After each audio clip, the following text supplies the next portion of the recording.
Flipbook Gospel, nourishing souls through spoken word.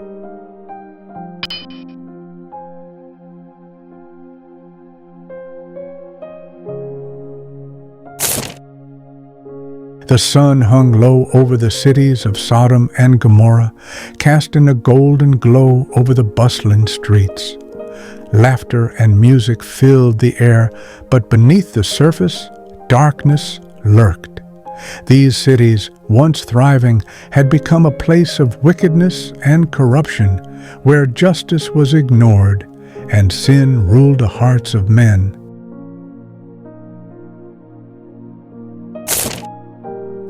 But in the midst of this darkness, there was one man who remained faithful, Lot, the nephew of Abraham. He lived among the people, his soul troubled by their ways, yet he stayed, perhaps hoping they might change.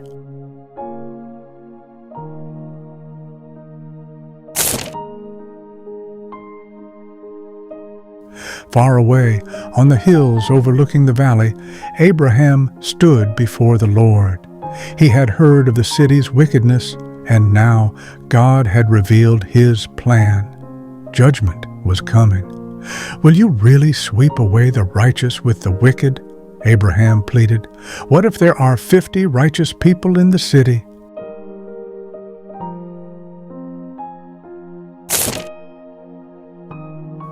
The Lord listened. "If I find 50 righteous, I will spare the city." Abraham's heart pounded. He knew the cities well.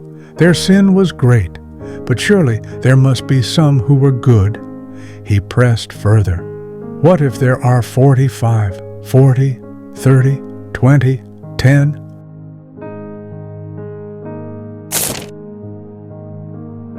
Each time the Lord answered, "If I find even 10 righteous people, I will not destroy it." But deep down, Abraham feared the truth. There were not even 10.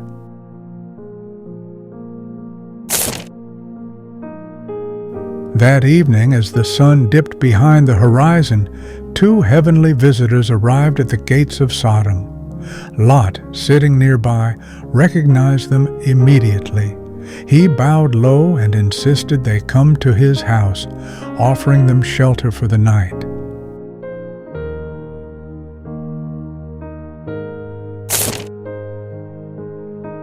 But word spread quickly.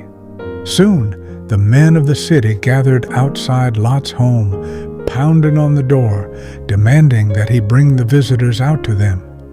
Their intentions were wicked. Lot stepped outside, desperate to protect his guests.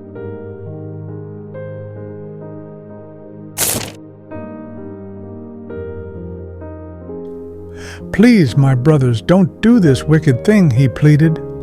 But the crowd grew angry.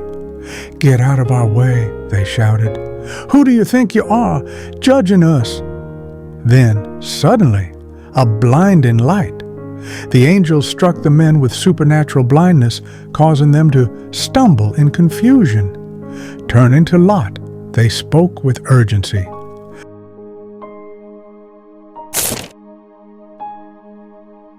"Get your family and leave this city immediately.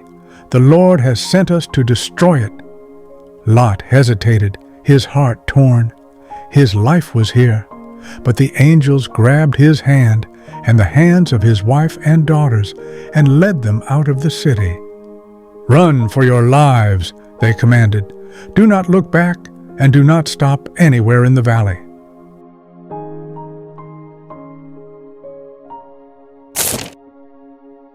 As they fled toward the mountains, the heavens rumbled. The sky, once calm, turned dark and foreboding. And then it happened. Fire fell from the sky.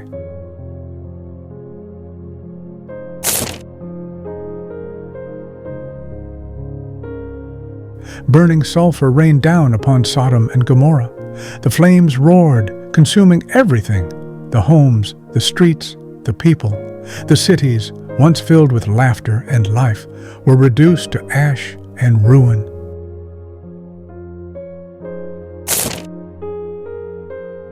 Lot and his daughters ran, the heat of destruction at their backs. But suddenly, Lot's wife hesitated. She turned back. In that instant, she froze in place, her body turning into a pillar of salt.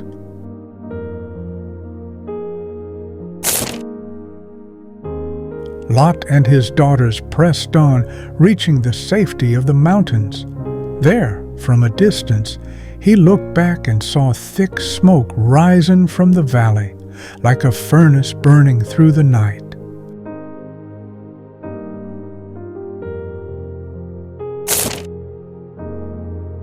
Sodom and Gomorrah were no more. God's judgment had fallen, but His mercy had spared the few who listened.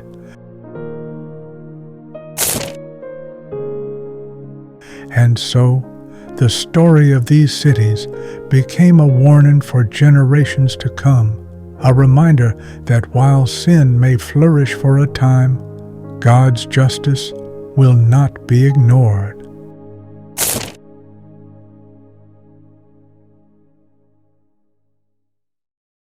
Subscribe to the channel to help promote God's Word.